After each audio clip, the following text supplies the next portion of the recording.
Welcome, my friends, to Inside the Minds of Authors. I'm DC Gomez, and I'm thrilled you're joining me today for a fun conversation with a passionate author. We're kicking off the program, like it's our tradition, with a short reading from the feature book.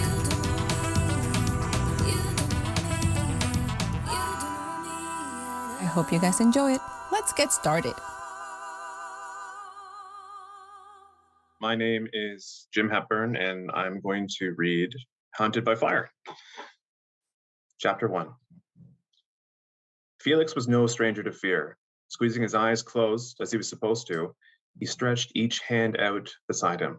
Palms now open, he took his first step backward, his face upturned towards the early morning sky.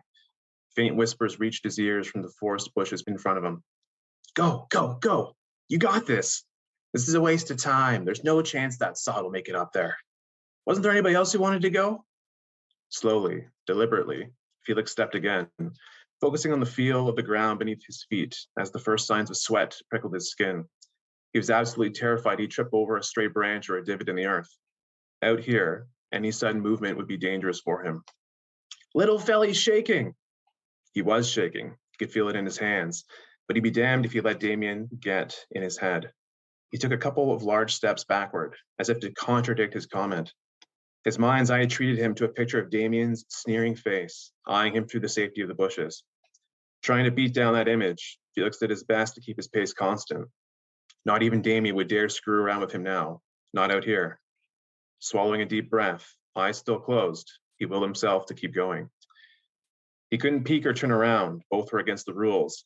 But if he could have, his eyes would have snapped upwards to roam over the vast open skies and miles of brown plains. Rolling gently in undulating hills that seemed to go on forever, the plains had no form of cover at all. Not a single tree or even an overly large bush provided any kind of shade or a decent hiding spot. Most of the grass, where it wasn't scorched away, consisted of a tough breed native to these plains that would hurt to walk barefoot on. Even now, he could feel the stalks that threatened to stab through his worn shoes.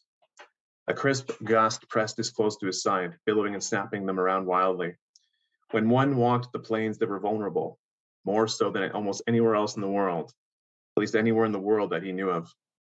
With nowhere to hide, anybody out here was left to the mercy of the elements and of anything that might wander across their path, including one of them. But that was the point of the game, of course. Sal's encouraging whisper cut through the rest. Keep moving, Fel. Only a little bit more before the hill. Felix's heart pumped harder. He hadn't realized he had come so far. In his mind's eye, he could envision the blue and red makeshift flag behind him, the one they used to mark the goal, stuck upright in the dirt. Nobody had yet dared to traverse far enough to surpass the previous record set a week before. If he managed it, though, he could make a real statement to everyone, especially Damien. Maybe it would say something in a way that just plain words wouldn't, or maybe even in a way that plain spoken words couldn't. From the edge of the forest, Damien just couldn't keep quiet. His smooth, demoralizing voice, even in a whisper, somehow carried over the distance. Pitter-patter all you like, Felly, but it won't matter. No matter what you do, you won't prove anything to anyone. Felix gritted his teeth. It was like Damien already knew what he was thinking. Sal's voice brought him back. Focus, Fel. Only 20 steps to go before the flag. To anyone from town who might have accidentally stumbled across them, which would have been terrible for a whole other host of reasons, Felix was sure this gentle hill behind him would seem trivial. To his classmates watching, though, most of whom had made an attempt like he was doing, the hill was where the real test began. As the only noticeable landmark nearby, separating the edge of the forest from the plains, Marker Hill was perhaps only a couple feet higher than its fellows. Damien had last placed the flag near the very apex, approximately 60 steps out from under the cover the forest provided. Anyone who was brave enough to make it eyes closed to the base of the Marker Hill knew that the upward slope was where most have lost their nerve. Walking backward with your back turned made you even more exposed to anything that might come at you from behind. From the forest, Marker Hill seemed to be just the right height for something to be lurking unseen behind it. If something actually was waiting on the other side, nobody from the bushes would be able to warn you fast enough. No matter how slight the incline, it was the terrors you imagined on the other side that fed all their fears. Felix's left foot hit the incline first. Damien didn't stop. No matter how far you go, I'm always going to put it one step farther than you can reach. It's easy for me. You know that, don't you? Felix felt his hands trembling harder. He fought to keep them open as instructed. The urge to tuck his arms into his ribs for protection grew stronger with each passing second. You might walk by the flag and never even know you missed it.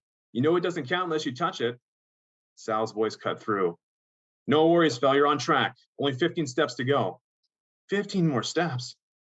To Felix, that might as well have been 100. He couldn't imagine going that far into the open.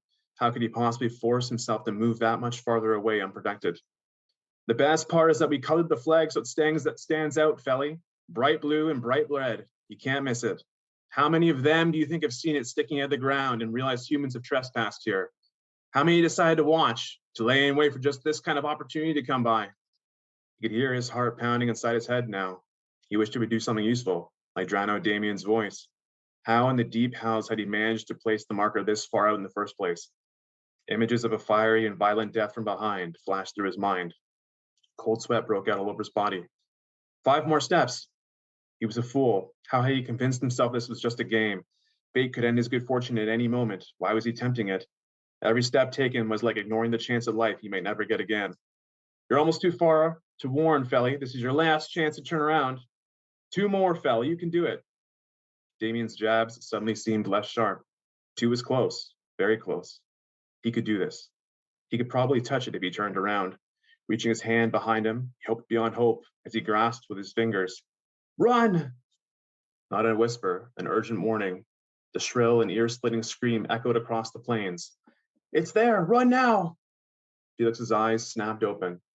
Without looking behind him for fear of seeing the winged terror he knew to exist, but had only ever imagined, he scrambled backward. He could see the other figures in the bushes ahead of him ducking for cover in the trees as he ran. On the slope, one foot caught the other before 2 unbalanced steps sent him sprawling in the dirt, landing heavily on his arms and stomach. He felt his breath leave him in a single whoosh. Lying on the plains, struggling to take a breath, grass cutting into his palms and forearms, Felix immediately placed his hands over his head, praying by some miracle that he wouldn't be noticed in the shadow of the gentle slope. Nobody dared move. For several breaths, the only audible sound was the flapping of the flag in the breeze. After lying prone for what seemed like minutes, a bell of piercing laughter suddenly drew Felix's attention towards the forest. Felix worked his way onto his side, lungs heaving and trying to refill themselves. Looking across the clearing, he could make out Damien's form hunched over, shuddering in bouts of hysteria.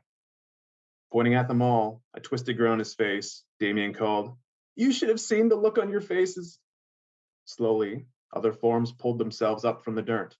Many held faces of disbelief, a couple of sick fear, but one held all fire and anger. Harriet marched over to Damien and roughly shoved him with both hands. Despite his larger build, he was unprepared for the surprising strength her small frame contained. He fell to the ground.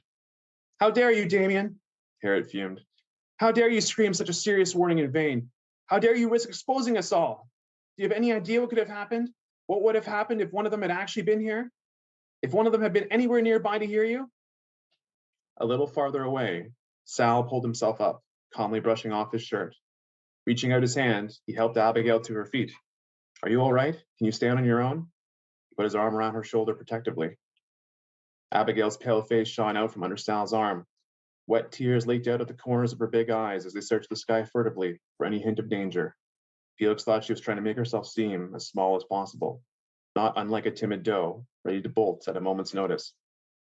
Her soft voice came haltingly. "I'm fine," she managed. Damien, who hadn't bothered to pick himself up, lounged in the dirt, giggling. "You all scrambled like frightened sheep. Felly even tripped over himself, trying not to get eaten." He seemed unconcerned, like the noise had never happened.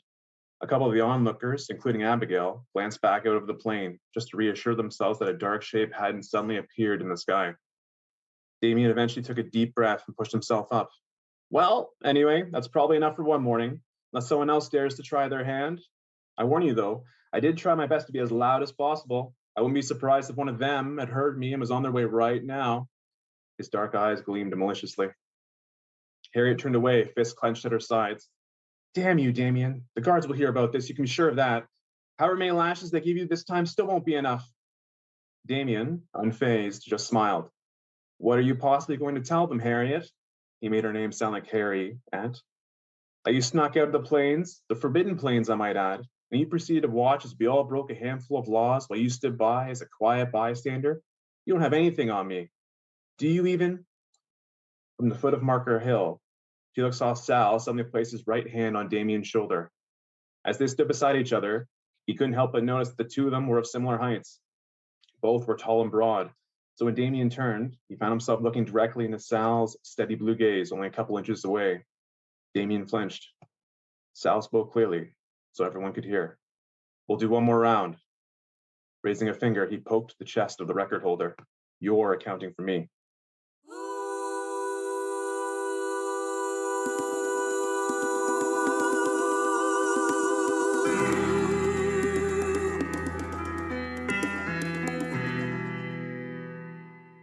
Hi, everyone, and welcome to Inside the Minds of Authors. I am so excited you guys are joining us today. We have an amazing guest, so I hope you guys enjoy that reading as much as I did. If you're new to the podcast, go ahead and subscribe. We're available in all your major podcast stations. If you're interested in supporting us and giving us an extra love, go ahead and join the Patreon community. We're here. You get to see an unedited video of all our interviews that you don't want to miss. So because you guys are here to listen to our amazing author, let's get started. Hello, Mr. Jim. How are you? I'm good, DC. How are you? I am so excited you're here. I am extremely curious about this book. So we're going to jump in because let's start from what is this book about? Because you left me on this cliffhanger. I'm like, where are these kids at and what is going on? So tell us. Yeah, no problem. So it's about a 15-year-old boy, and in his world, humanity's been ruled over by the tyrannical dragon gods that have subjugated them for hundreds of years. But this boy, though, unlike most others, he feels like what's happening to them isn't right. Like there's something wrong with the way that they're being treated. And so he dreams of rebelling, but he's stuck too because he's young and he's trying to find his place in the world. And so he knows that he needs to find somewhere where he won't be found out, where he won't be exposed. And this boy, he's not combat trained, though he'd like to be, but he is clever. He's got a knack for building and for science and for engineering and inventing. And coming up in his hometown is this contest where the gods hold it every year, where they try to find the best and the brightest of the youth that are around. And so this boy wants to enter, not just to prove himself, but he wants to prove to everybody else what he's capable of. That's where the story starts us off. Because I'm trying to put it in a category genre per se. I'm thinking YA fantasy, science fiction. Bang on, yeah, for sure. Yeah. Okay, just making sure. I'm like, there's all these little hints. There's very much a coming of age kind of tale. You have a whole bunch of literally evil little kids, because that's what most kids can be at that age. Sometimes, yeah, that's right. Yeah. Teasing and picking on each other. What made you decide to write this? I'm always curious, where did this story come from you? And what made you decide, I'm taking this leap, we're going to go do this, of all things you could have written? Yeah, so I was going to write about why this specific story. I thought specifically I wanted something on YA fantasy that could appeal not just to young women, but also to young men. I wanted something that I would have really liked when I was a child, because I found, I don't know about you or about any other young men out there, but what would often happen is you go out there and you go through all the big names, right? You go through Aragon and Harry Potter and Percy Jackson, and I, as a young child, would devour them in 2 days. Even the thick Harry Potter books, thick Aragon books, it didn't matter. I would eat them. And so my parents would always struggle trying to find other things for me to read, and they'd scour the shelves of Chapters and Indigo and whatnot. And so I guess I primarily wanted to put something out there that helped fill that gap, for sure. And then in terms of why this specific story, why with this theme, I always kind of thought that as a child, when you're figuring out who you are, when you're trying to figure out what you want to become and who you're going to be, you have all these insanely overwhelming, not threats, but challenges, I guess, in a lot of ways. Like getting through high school and doing all these things that your parents want to do and trying to find out what you want to do your own on yourself. And you'll encounter all these things as you grow. And so I wanted to write a story where you have a child or a young boy, in this case, going through life, but being oppressed by these insanely massive challenges. How do you possibly overcome them? And he's got to struggle with that. And so I thought there'd be a lot of people out there who could relate to something similar. I love the power that books have to open conversations for everyone. Because sometimes it's really hard, especially for that age, to say, I'm going through A, B, and C. A book gives them that opportunity to connect. So I love the message you bring to them and being able to have those conversations at that age, because it's hard. I don't care what anybody says. There's so much going on through the mind and the body of a 15-year-old. What do you do? It's got to be the most active time in your life in a lot of ways, right? You're faced with so much all the time, so much unknown. And I feel like only as you get older and you start to gain control over these things that you realize how great it is to be in control and not be left in the unknown, trying to just scrape and figure it all out. for sure. Feels like those 4 years of your life are lasting forever. And like hindsight is 2020. Let's be honest. As an adult, like it's only Yeah. 4 years. You're going to be okay. Yes. But tell that to Yeah. our 15-year-old. They're like, I'm going to die. Like I think every 15-year-old I meet is like, oh, I'm going to die. It's like, you're not. I promise you're not. You're Yeah, going to make if it through you keep this. going, you're going to be fine. But I agree. I totally agree with you. It's everything's so important. Everything's so prioritized at that age, right? That infancy, I guess. I love the fact that everything is a first. You have your first kiss, first this. Everything's such a first opportunities. For us, how much research did you have to do? Or did you just tap back into your like, what did it feel to be 15 again? How did you do that? You know what? I think a lot of the research came when it was being edited because I really wanted to have young people edit it and give me a perspective on what they thought. Nice. But yeah, no, for the most part, it came from within. It came from a lot of the struggles that I had. And I just remembered, to your point, right? You remember those days so vividly in a lot of senses. So I thought back to those and you remember the feelings. You remember how people made you feel. You remember how certain things made you feel. And you remember thinking, oh my God, how am I going to possibly do all this stuff and achieve all these things, find out who I'm going to be? A lot of those feelings are in the book also. It's a great way to connect. I love that you have young people reading it and giving you a nice, good Vader test of like, yes, this makes sense, or you're a little too far in, like you're too old to get this. So I love that part. It was difficult to find a lot of times, but it was very important for me because if it's a YA fantasy, I know there's adults that read YA fantasy. I still like to read YA fantasy whenever I can find something really good that I enjoy and that I have time for these days. But ultimately, like I said, it's for the young people. If a young person can read it and tell me that it's good and that they really enjoyed it and that they were feeling it, that's exactly what I wanted to hear. So yeah. That's such a powerful moment. Are you making this into a series or is this a standalone? You can just binge this book and move on. What have you decided to do? It's definitely going to be a series. I always had dreams of writing like a big fantasy series. So you pick up the first book and go, oh yes, there's 5 more. Thank God, right? Like that's always something that I wanted to do. So yes, this happens to be the first one. It's definitely going to be a series of at least 4, maybe 5 or 6. If it gets any longer, that'd be interesting. But yeah, there's a vision there for sure. Are you ready to start plotting the next one? Or are you going to take a break and be like, okay, I need some time and then I'm going to come back? What have you decided to do? No, actually, I'm 75% done the next one. Nice. And yeah, well, the writing portion, at least, right? There's the editing after. And they're all kind of following actually a little bit easier. I don't know about yourself when you wrote your first book, but the first one, there's a lot of figuring out to do, right? And then the second one, you have all these characters that are introduced. You can just keep building off of them. And so I really enjoyed that aspect of it myself. It's a little bit easier now, I find, writing after the first one. The first one was such a struggle in a lot of ways. Believe it or not, your third one is going to be the easiest. And it's going to be very bizarre. I think second books in any series comes with a lot of expectations. Yes. In terms of like, you build yourself up and like, am I going to let people down? Are they going to enjoy this one as much as they did book 1? Book 3, you're very much like, oh, I know these people. Like you're just coming home to a whole fantasy. There's something very fun about once you pass that second book in a series that you're just like, it's a lot of fun. Oh, cool. Good perspective. I like that. Okay. It's a lot of fun. Your last book in a series is going to make you cry because you're like, oh, it's over. Like I can only imagine. The very sense of like finale that you're just like, I don't know if I'm ready for this. I have a lot of friends who are putting off the last book in the series because of that feel and wrapping up. It's wrapping all those emotions up that they're not ready for. I'm like, you can't just not do the book. Like eventually you got to do the book. So yes, things to remember. Noted. Good advice. It's fun and exciting as long as you're prepared that your roller coaster of emotion is going to be just as intense as your reader. So it's always fun. Yeah. Do you ever get caught up in that, I guess, when writing scenes? Like you write scenes. So if a scene's really bright or really happy or really dark and really dour, you find you live that until you're done that scene a little bit? Yeah. All the time. Yeah. You put emotions into papers and the emotions have to come from somewhere. Yes, absolutely. So, as you've been writing these books and you're working on your series, do you consider yourself a pantser? Like, do you write by the scene of your fans? Or do you outline? Do you literally know how this process is going to go from start to finish? Oh, yeah. I am not a pantser. Oh, my God. Respect for those people. I could not imagine the stress of trying to tie that all together. I very much plot that out for sure. So before I write any book, and like I said, it's only been the one, almost 2 now, but even for the second one, I definitely wanted to plot out where the emotional moments were going to be, what the progression was going to be, and then have that map for myself to then follow the whole way through. You always have to go back and change some things or make things better and be like, oh my gosh, what would happen if I did this instead? Because now I know it's all written on paper, what would happen after, and you can just make it all tie together so much more nicely. But definitely not a pantser, very much plotted out. Oh yeah. My muse leaves me at page 30, so I make for a really bad pantser myself. So I understand completely. What have you learned in this process from one book to the other that you did not expect? Well, that emotions piece was a big one. Trying to find the font of things to write from, and then all of a sudden you have to live it a little bit, so it's fresh in your mind to keep things going. My fiance would look at me and say, "I'm writing a really dark scene or a heavy scene, I should say," and she goes, "What's wrong with you? You've been so. Is there a problem? Like, are we okay?" And I'm like, "Yeah, like we're fine. I'm sorry."